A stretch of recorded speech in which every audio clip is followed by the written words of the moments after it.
My name is Emmett Gill, and I'm an assistant professor in the Department of Social Work at the University of Texas at San Antonio. Um, I'm here because my area of research and scholarship deals with athletics, both youth, high school, college, professional athletics, and the intersection with social work.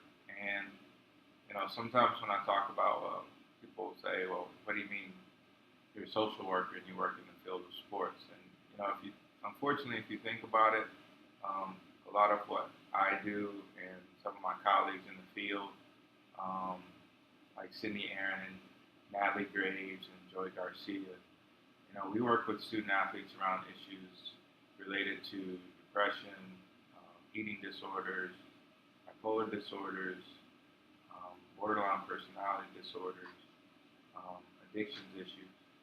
But we also work with youth athletes around youth development. We work with professional athletes with regard to career development. And one of the reasons that this panel was developed with the assistance of the UT Department of Athletics and the UT School of Social Work is because if we're working with athletes, whether it's high school athletes in San Antonio who blindside a referee, or whether we're working with a family in New Jersey who recently lost their son because of a severely ruptured spleen in football. If we're working in these spaces, then we have to train people to work with these spaces. One of the things that I remember vividly is when I started the Student Athlete Wellness Center at North Carolina Central University, which is a Division I HBCU athletic program. And I have 4 interns, 2 BSW students, 2 MSW students. And after the first week, all of them came to me to talk to me because I had made some assumptions about our ability to work with athletes. And I had one student say, "Well, how would you feel, if you had to go talk to a 6'6", 280-pound lineman, and I'm 5'4", 120, and I'm trying to get them to go to class, or I'm trying to get them to engage in harm reduction around marijuana use." And so I made a lot of assumptions. And everybody's not meant to work with athletes. Everybody's, and better said, everybody's not naturally prepared to work with student athletes. And the same holds true for high school. The same holds true for youth. The same holds true for professional athletes. And so one of my goals as a social worker and as an educator is to begin to train BSW and MSW students to work with student athletes. And I'll close by saying I think it'll be a fruitful opportunity for student athletes who are interested in going in social work. And I use this one example. About 3 months ago, 3 weeks ago, a job announcement came out at the University of Utah. As they know, their football team is doing pretty good this year. But the job announcement was for a licensed social worker, and the starting salary was $80,000. There are not too many student athletes who can come out with a BSW, not MSW, but become a licensed social worker. Well, I guess that would require an MSW. But point being, working in athletics as a social worker, making $80,000 ain't a bad job. And so we've got a lot of work to do in terms of training students to work with athletes at all different levels. And so, with that said, what am I supposed to do? Everybody can introduce themselves. Okay. And you want us to talk about our career path now, too? Sure. Okay, so my name's Lauren Chenoweth. I played volleyball here. I got my bachelor's from here in social work, and then I also came back and got my master's a couple years ago. I got into social work because, and I think a lot of people get into social work because maybe they've had a social worker that's been involved in their lives for some reason, and I don't know, I personally, my mom had worked with some social workers, and it had been really beneficial for her, and so I kind of decided I want to do it. And then also Tina was a big part of it because originally I wanted to be a counselor or a therapist, and she was explaining to me, it's a faster track this way, with the psychology degree, you kind of have to go get more schooling to actually be able to practice. So I went with social work, and I just really liked it. And then I ended up right out of school, I got a job working with people with disabilities at Marbridge, which I think they actually have a lot of connections to here at UT Athletics. I saw some of their pictures over there. So I got a job working there and kind of fell in love with working with people with disabilities. It's not really a typical population that you would usually see with social work, or it's not one of the more focused on populations. That's kind of what I've done. And then I became a case manager for these Medicaid waiver programs, which is kind of complicated programs, but basically it's money to serve people that would be in an institution otherwise, so they can live in their homes in the community and provide services to them to allow them to do that. So I was a case manager, and I kind of worked my way up and was a program director, and then now I work for the state. So when I got my master's, I did the CAL track, which is the administration and leadership, macro policy management side of it. And it's not quite as popular as the counseling. I kind of got away from counseling once I kind of got into the field and realized that really wasn't what I wanted to do. I wanted to impact on a bigger scale. And I felt like policy was a better way to do that. And so then I got a job at the state and at Department of Aging and Disability Services. First the program consultant and then a program specialist, and now I do policy. So I do a lot of like analyzing the legislative stuff that happens and figuring out how it's going to affect our programs and writing rules and manuals and doing trainings and things like that for the programs that I specialize in. So that's been kind of my track, and I really actually like working for the state. I know when I first got into social work, I didn't want to work for the state. I thought it would be like really rigid, and I don't know what I thought about it, but I actually really like it. There's a social work like listserv, so we have like a community there. There's free CEUs if you're licensed every month. The CEUs, the continuing education credits, are part of your licensure if you decide to get licensed. It can be expensive, especially on a social worker salary. Yeah, we have a good community there. We're actually going to try and have a social work intern this spring in our area, so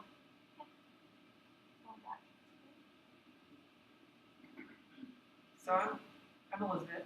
I played volleyball here also. I was actually a psych undergrad and came back to school similar to Lauren. I was thinking about private practice, kind of therapy sort of thing, and a couple of my professional mentors also said social work is a way to accomplish the same goal. Once I was in the program, I thought I also coach club volleyball on the side, so like the population I work with is adolescent girls. And so at some point while in the master's program, to me, sports psychology, but not quite calling that, I think is important. So as Dr. Gill was mentioning, I think it's a huge aspect that it could be potentially a performance-changing piece of college athletics. One of my papers was about eating disorders in adolescent female athletes, just because there's so much that happens as a student athlete, as you guys know. So to me, I was also, and still, it's fair to say, interested, like I said, sports psych, but not necessarily, I wouldn't call it that, because I think that has a connotation to it, same with social worker, but I think it provides really important aspects. So how I'm using my degree in my everyday life. So I'm in PR, so I interact with student athletes all day, and I kind of can commiserate with the experience because I live the same torture that you do every day, having every minute of your day scheduled out and not feeling like you have any free time, trying to stress the importance of getting this done while you get all your other stuff done. So I didn't actually take a traditional social work path. I never experienced a social worker. Once I got into the first day of the master's program, I was like, so this is social work? Oh, I didn't know. So it was enlightening, and all of it was very super beneficial. I think just in terms of how you communicate, I use a lot of this stuff in coaching now. Just it's easy to be relatable because again, it was a path I'm familiar with. But in terms of how to communicate and how to listen, I try and be really transparent to my players and the same with students here. Just so it's a safe place to grow and kind of develop as a person and be kind of the best version of you can be. I kind of hate saying that because it sounds super cliche, but that's sort of how I mean it. So I didn't have any of the struggles getting it as an undergrad because I didn't do it as an undergrad. But Quan did. Quan's got a great story. Yeah. Man, that's great job. And I did have, not, I guess, a little bit of struggles. Now, I'll back up because I'm on the advisory council for the school social work now, and I have been very vocal about the struggles that I have, and they are addressing all of them. And in the works, the more athletes they come, the better they'll get with it. Right now, they just don't have many, and so scheduling from a football perspective, we all have crazy schedules. Football tends to be even crazier in the fall and all the above. And so it was a problem. And then I had the opportunity to play in the NFL.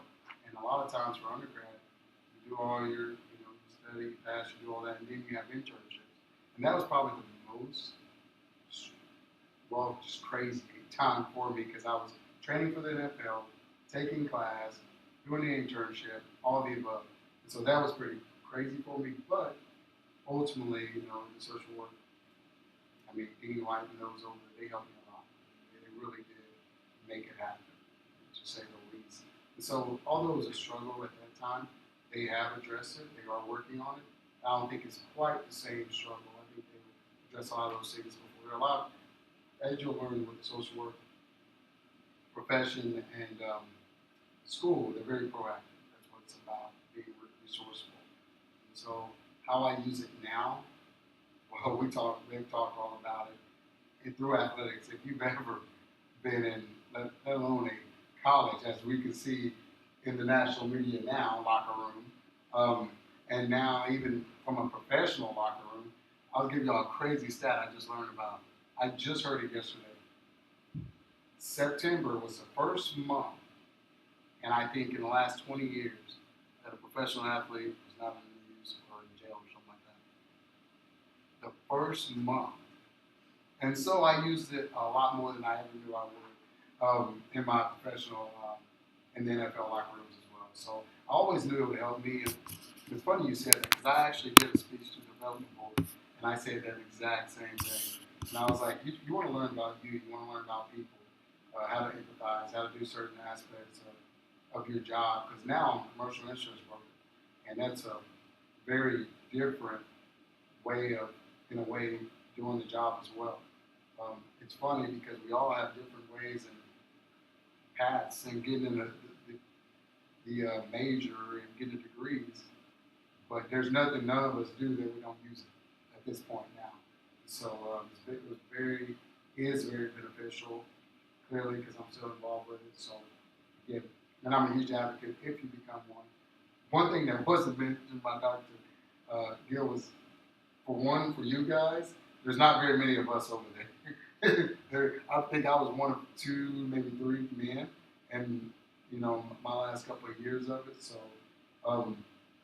it's different from that perspective, but very positive. So it's a lot of honor. So again, I use it daily. In and of itself, I used to work in that with a lot of communicating with parents and students and other schools in the area. I started a league for private schools here in Austin for very small private schools who needed a place to play sports, but the other stuff was too big and other stuff was too small, so I helped start a league here with that. And I slowly removed myself from athletics administration in the school world, and now I'm just an educator. And that's where I use it the most. I never thought I wanted to be a classroom teacher. I thought I wanted to work the outside world of it.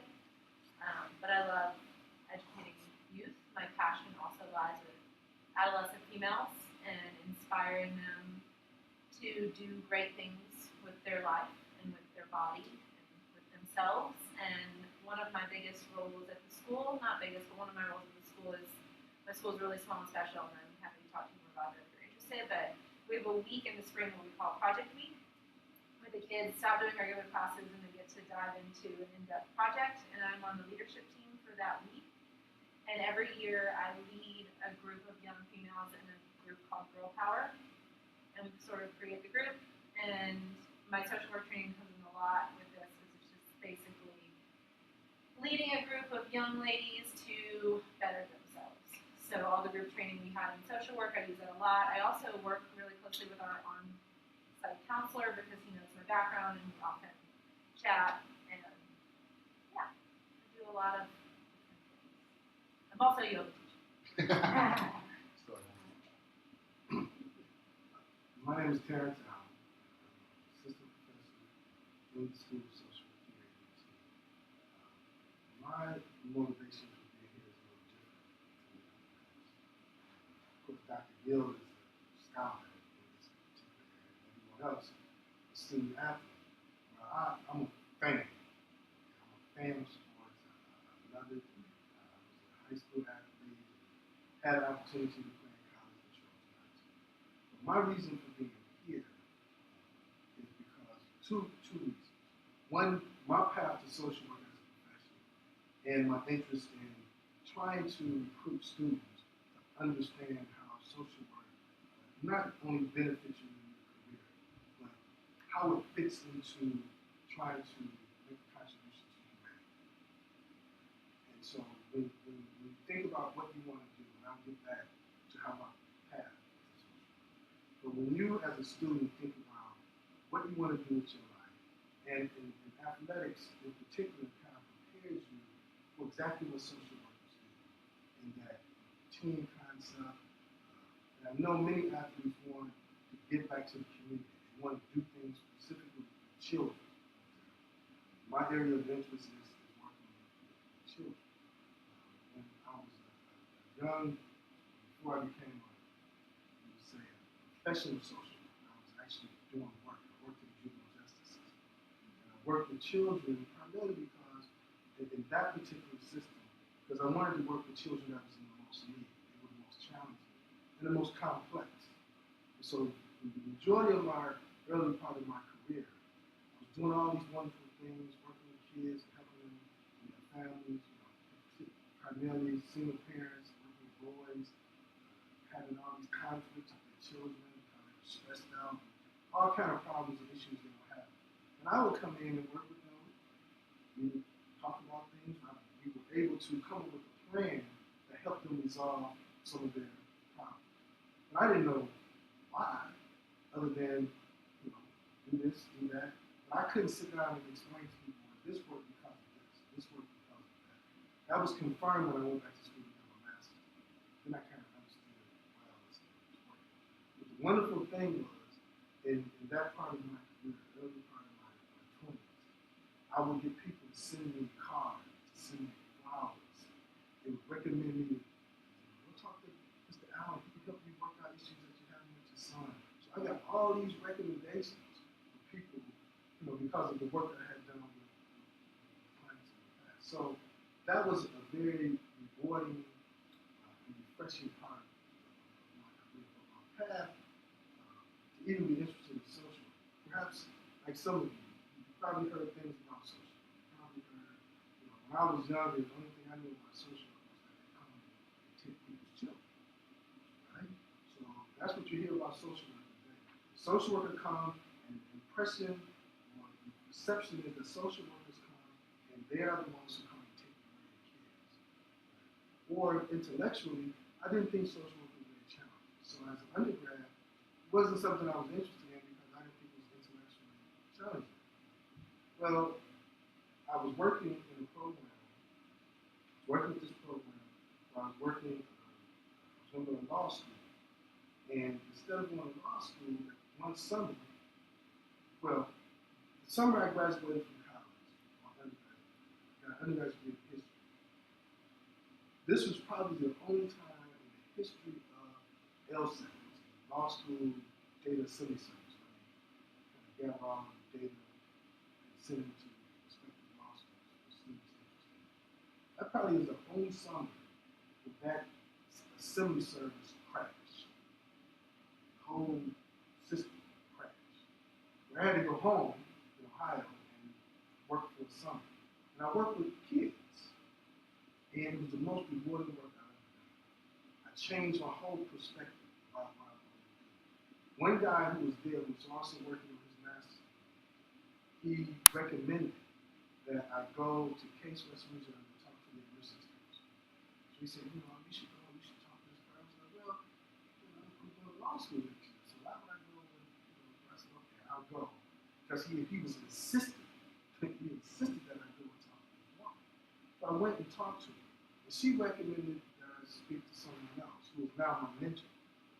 And when he explained social work to me and talked about how, it is this, social work education and social work practice is different. The social work is an eclectic profession. In other words, it's all of these social sciences combined together. Sociology, political science, anthropology, history, psychology. So it's all of these different social sciences and disciplines combined together and put into one profession.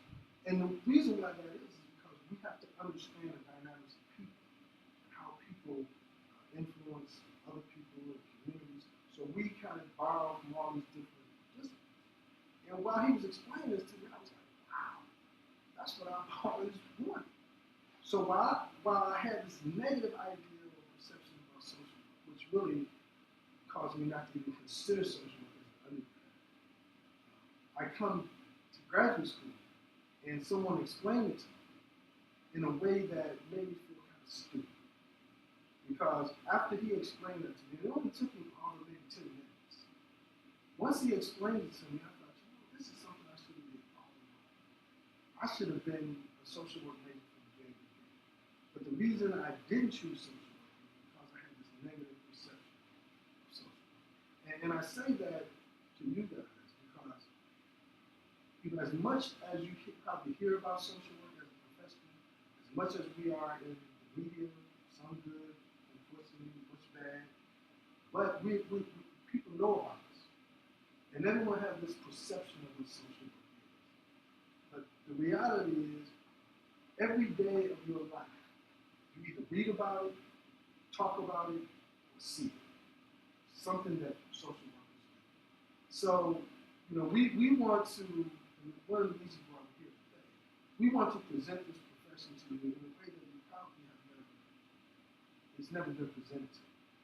And for you to at least give it a fair consideration and not be like me and be ignorant. And someday in the future say, wow, I didn't know that. We want this to be an experience for you to get familiar with this profession and, give it fair consideration just like anything else. So, I could go on.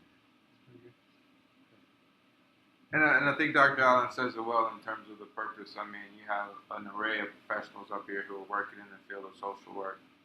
As Dr. Allen, and my thing is, social workers in athletics. So I think, the former head of the WNBA, she was an MSW. One of the former heads of the Professional Golf Association, MSW, BSW. So social workers are working in all different realms and doing all different things, from working in athletics to working in policy, to working in school settings, to working as brokers, being on television, to even being professors, which is something that a lot of people never imagine themselves doing, including me. And I'm a former student athlete, who only went to class when it rained because I played baseball. That's just what we did. Nonetheless, just wanted to ask a few questions here of our panelists and give you an opportunity to interact with them. I think some of this we've covered, but one of the things that I'd like to revisit, for whomever would like to answer it, is sort of what's the best part of having a social work degree, in your opinion? What's the best part of having a social work degree, in particular a social work degree from UT? Okay, I'll start. So I think that it's kind of the range of things that you can do with it. I know when I originally went into social work, it's because I didn't want a desk job. I couldn't imagine. And although now I write policy, which is sort of a desk job, but I chose that later on. But you don't have to do that. If you do social work, you can be out in the community, you can be doing stuff, working with people. There's a ton of different stuff you can do. Like I know sometimes me and my husband will talk about, he works for UPS, and sometimes we'll talk about like job opportunities in different cities, and I'm like, we can go, I'll find a job. Like there's social work to do wherever you go. Like there's always something to do. And then also, when he goes to work, I don't feel like, he doesn't feel a strong connection to delivering packages. You know what I mean? Like, he doesn't feel like the work he does is like that important. It is important, and it is important that people get their stuff, and he likes his job, and it's fine. But there's not that connection to, oh, you're actually helping people. Like, somebody's day was better because of what you did that day. That's what I like about social. And our school of social work is actually one of the best in the country. I mean, I know at one point we were number 6 in the country, at least a couple of years ago, and I'm not sure what we're ranked right now. So 7.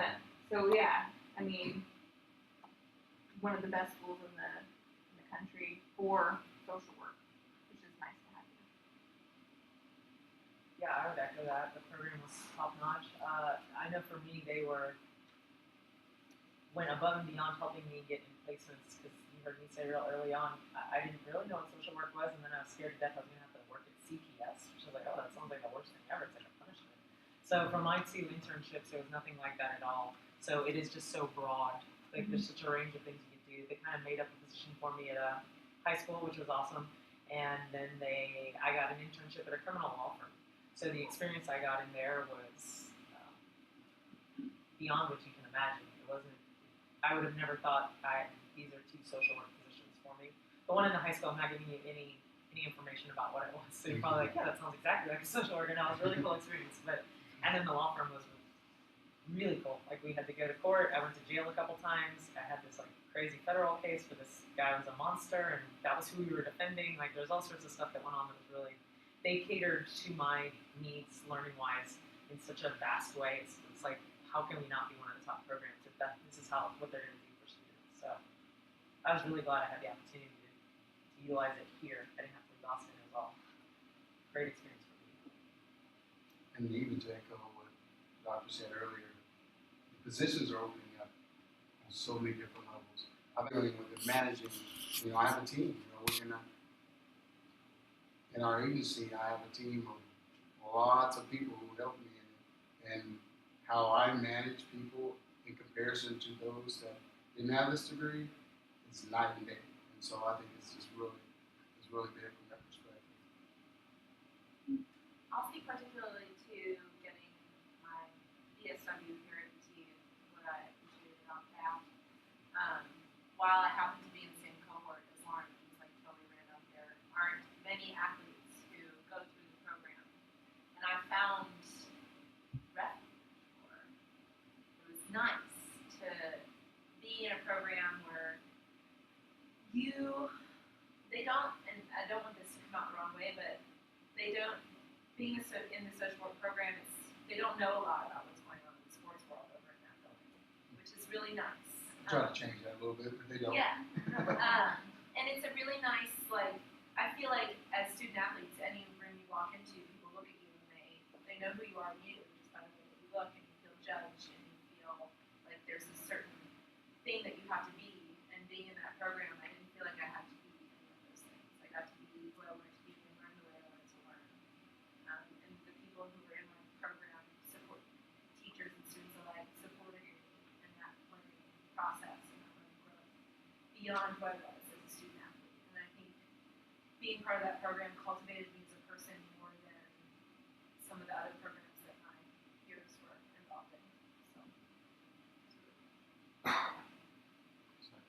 Thank you. And what Quan referred to, did I pronounce your name correctly? Quan? Yes, that's Quan. Kyle referred to is, the NFL Trust actually recently had a position as a case manager, position requiring a BSW.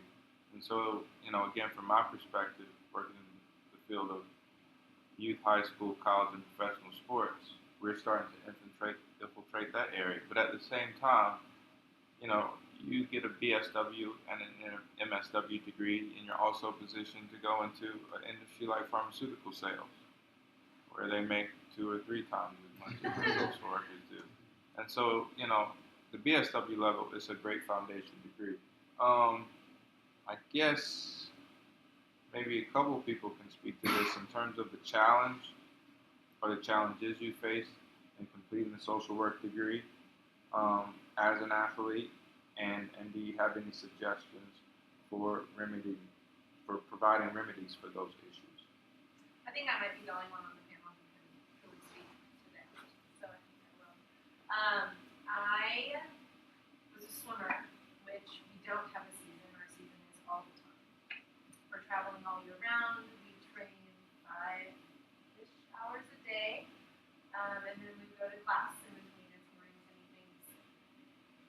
and I think from the get-go, once you decide to be a social work major, there are the 2 semesters where you need to have the service component, and I think it's still 45 hours. Is that correct?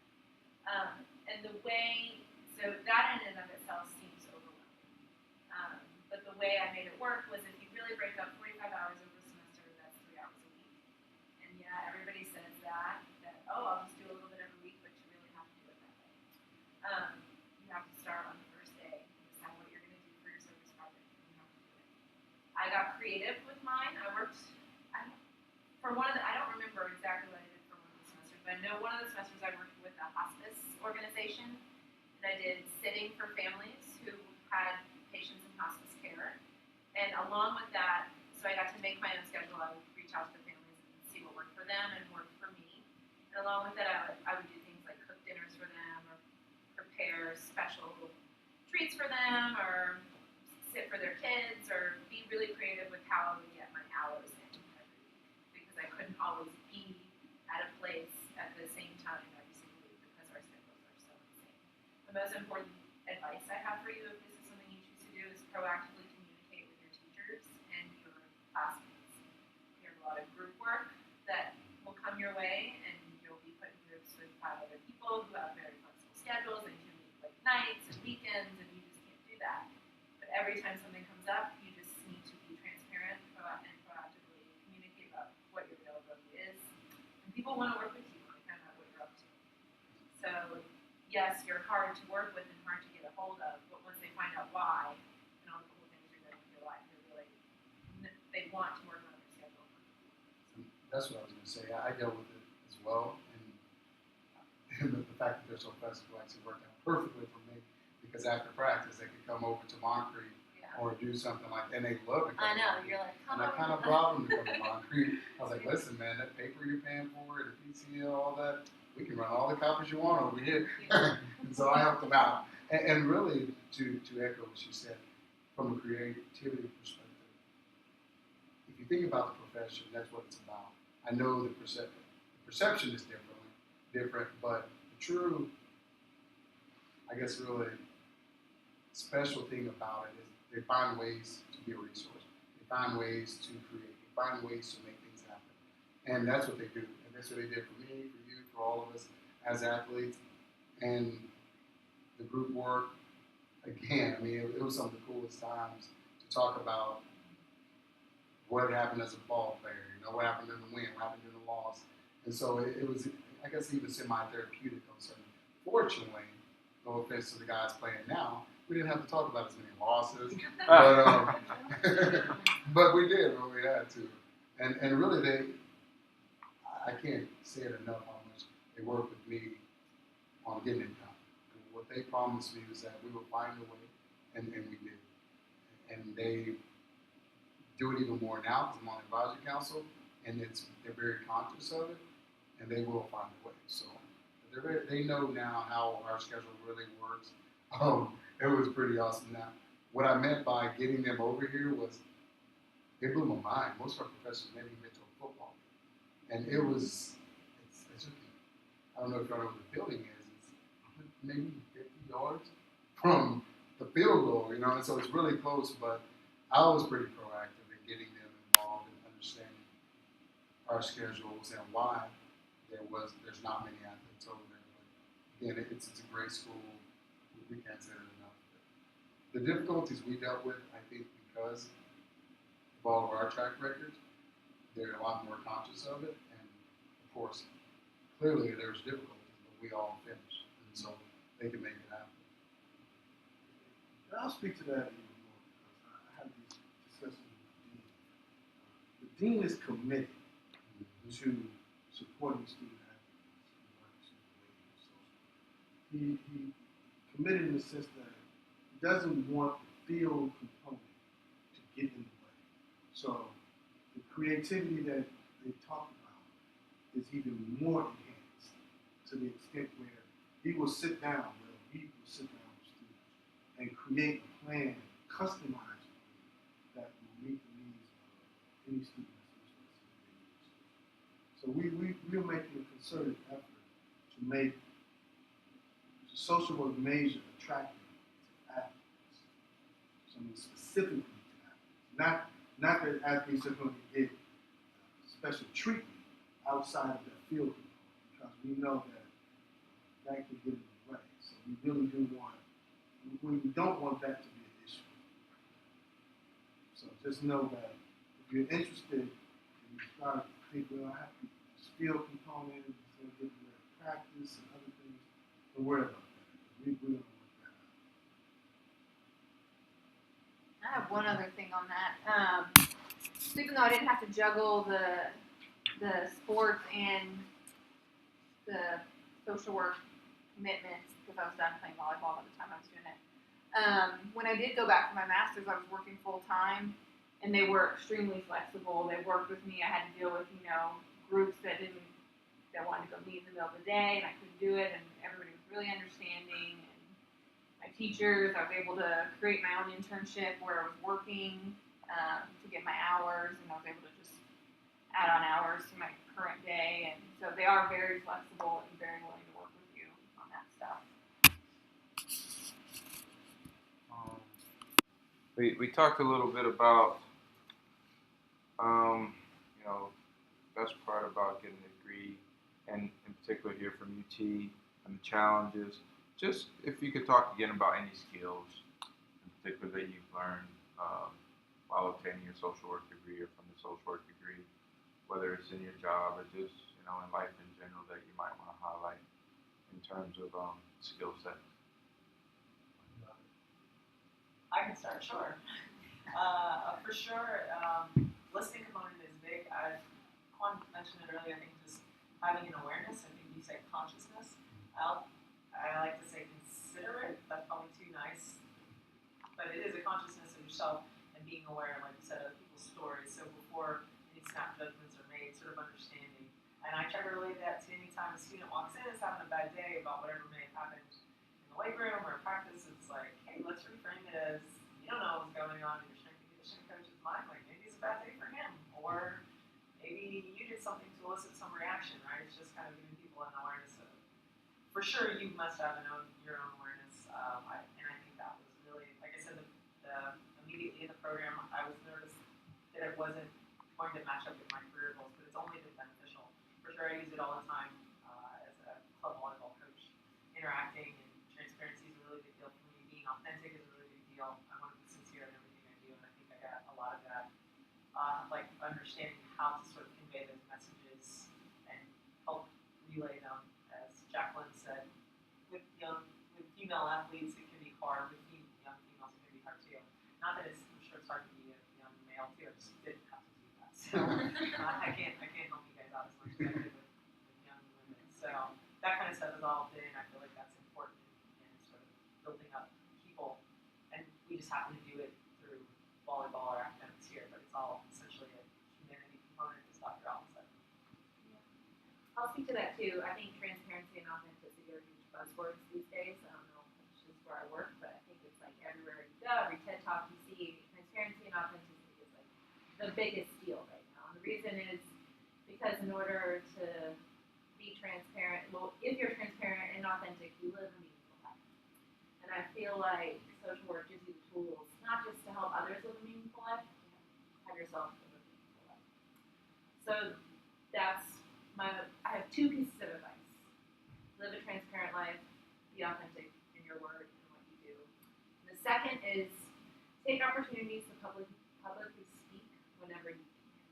I didn't do this in the School of Social Work, but there are tons of opportunities in presentations, and I always hit in the back, and it's something I regret. This is something in the last 2 years I've challenged myself with personal goals. That's why I'm even here tonight, even though there are just 4 of you sitting out there watching me. I've taken opportunities at my school to lead assemblies and do things, and I think, especially as student athletes, you have so much to share and so much to say, and you have lots of opportunities at UT, and you will if you join the social work world to stand up in front of people and talk about things that you're inspired about. Do it, even if it's not for you. Oh, okay. I mean, I think everybody kind of touched on it, but social work teaches you how to interact with people, and you'll use that every day in everything that you do. I know the biggest, so I see it in my actual work stuff.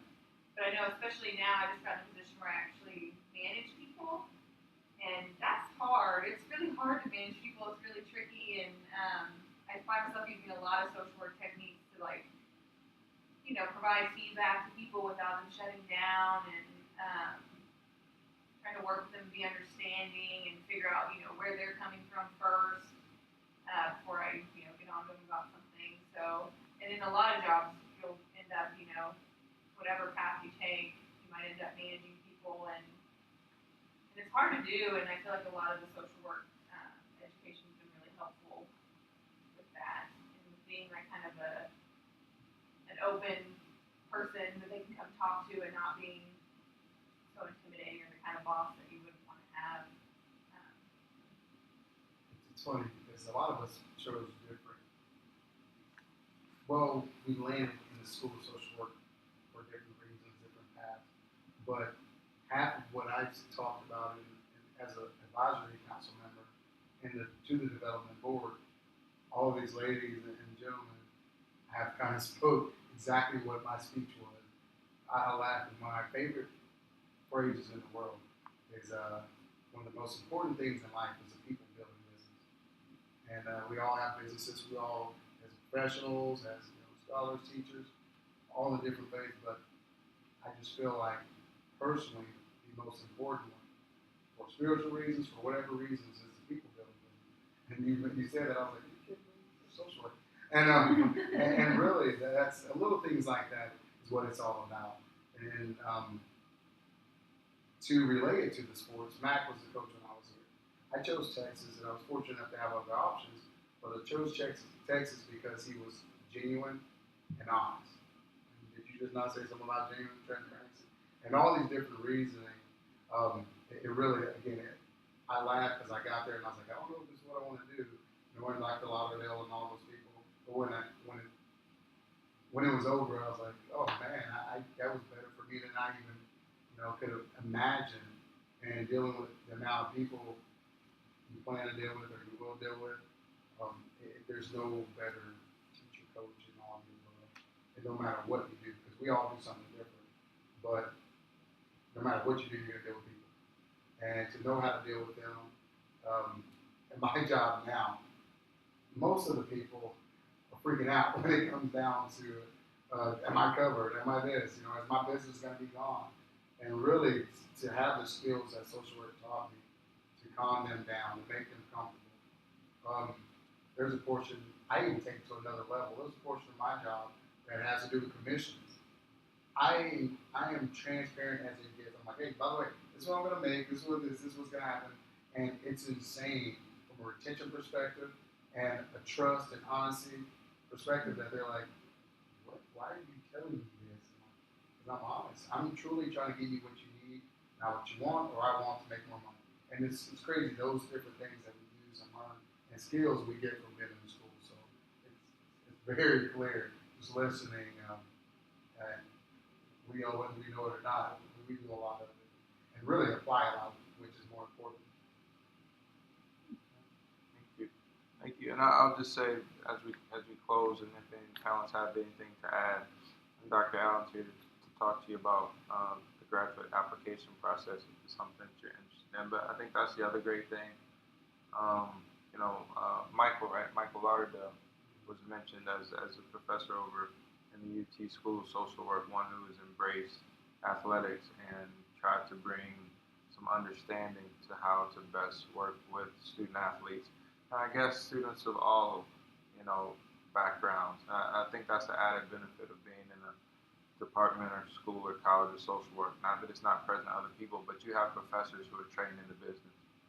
And so when they're working with you, they're not only teaching you about the business, but they're also abiding by our code of ethics and the way that we do business and the way that we work with students. And I think that's a wonderful thing. The other thing that I'll say from this profession is just, there are different levels. There's BSW, there's MSW, there's Ph.D, there's casework. You move up, the ladder, in terms of opportunities, whether it's working in policy, there's social workers working in DC. But the foundation skills that you learn in social work prepare you to work in a lot of different areas. And so I just wanted to underscore that. Does anyone have anything that they wanted to add? You have any questions?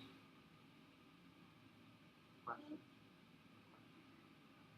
I have a question for you, Quan. I was wondering, when you signed up for social work as your major, what did you envision yourself doing with that degree when you first signed up? I mean, did you I wasn't think sure. To be honest, I signed up. So I grew up wanting to be the FBI, and it's funny because FBI, not CIA, I don't really take photos of anybody. And I only want to be the FBI because I want to know all U.S. secrets. I'm gonna be honest, just being real honest. I We just wanted to appreciate know. that. I know there's a million secrets, and I wanted to know. Right. Now, as I know, I probably don't know most of those. And so, criminal justice, we didn't have criminal justice major, but being in neighborhood longhorns, I love working with kids, and then even more, going to the schools. I had O. Henry. I still visit O. Henry now because of the time I had there, and Lauderdale, the dude that should be in sales because he's very good at it. But it wasn't just him. When I got over to the school, and for many reasons, I just loved it. I mean, every aspect of it. And then you even mentioned earlier that component of being in athletics and wanting to give back. I grew up in a super small town. My dream is still to build something there, YMCA or something, because the only reason kids get in trouble in that school or in that town is because they have nothing else to do, no resources to go anywhere, and it's just kind of like a lot of the small towns we live in. So many kind of aspects of my life were revealed by being there. My upbringing was a little difficult, so I wanted to understand that as well. So again, it was insane how much I learned and really, I guess, grew by going through the school.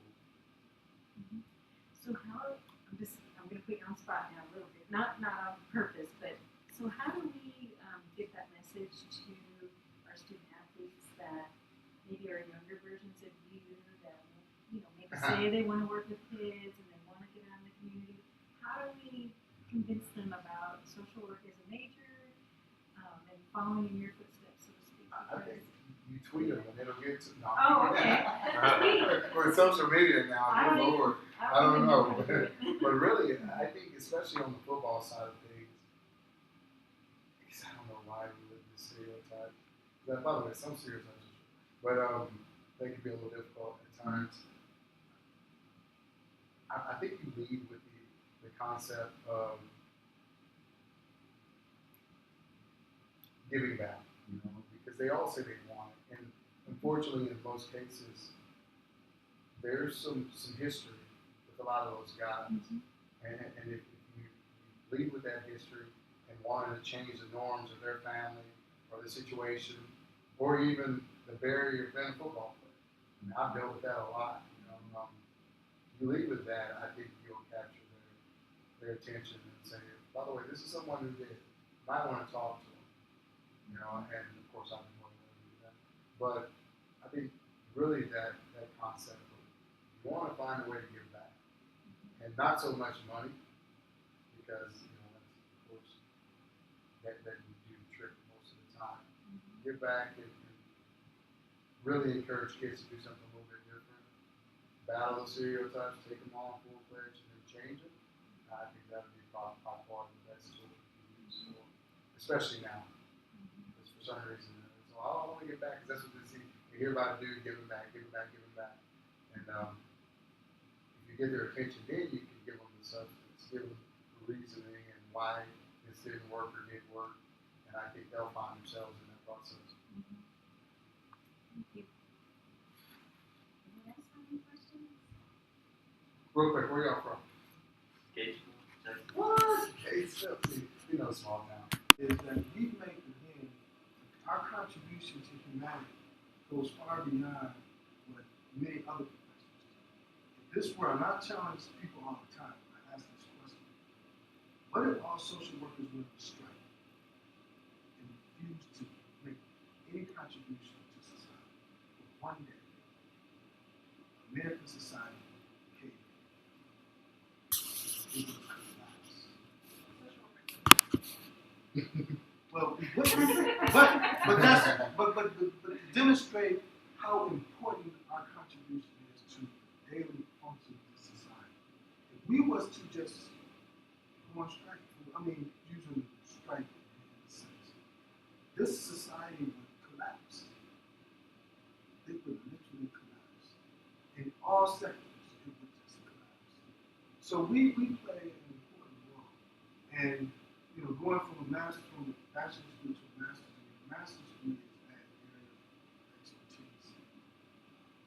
So, when you think about, one of the things I didn't mention earlier when I talked about here, the other reason why I'm here is because I think Quan mentioned if I want to get more males involved, I want to demonstrate this is not just a female profession. It's been feminized for a lot of reasons, but we need to understand a lot of the stuff that goes on in society is male focused, and we need more men. I want to see more males in my class, and more minority men in particular, but men in general, because we can't, and these guys know from history of social work, every major movement, social movement in America was led by women. The civil rights movement, they say it was men, but the truth is, the women were the force behind it. They put the men out front. Women were the force. All the way back to child saving movement, even today, Black Lives Movement, all that has been led by women. And this profession is built on activism. We started, the profession is built on activism to address social problems. So we need to have more guys involved in that process. And I don't have a problem saying that. We need more men. We need to have in our classrooms, not just for diversity. That's one way of saying it. But the truth is, we just need more men fighting these battles. That's the bottom line. We can look at diversity in the classrooms and mean diversity. That's a nice conversation. The truth is, when we go out in the real world and we try to tackle some of these complex issues, we need more men. We just need more men. So, I guess I can close by saying, if you consider social work, just think about, what you want to do, and anything, if what you want to do involves working with people and transform the systems, any kind of system, because this is a very big group of diverse people, any kind of system, this would be a question to consider. What we talk about all the time is that social workers are change agents. We look at things critically, and then we determine what needs to be done to make it better. The essence of what we do. And it doesn't matter what the system is, ranging from individuals to big complex corporations. So that's what we do. And it's important, at least for me, for people to know that and understand that, we play an important role in this work. And if you're looking for something that's meaningful, that we can be proud of. You can make a lot of money if you want, but aside from money, if you can look back on your career and say, well, I'm proud of what I do. This is a profession to consider. And folks that make a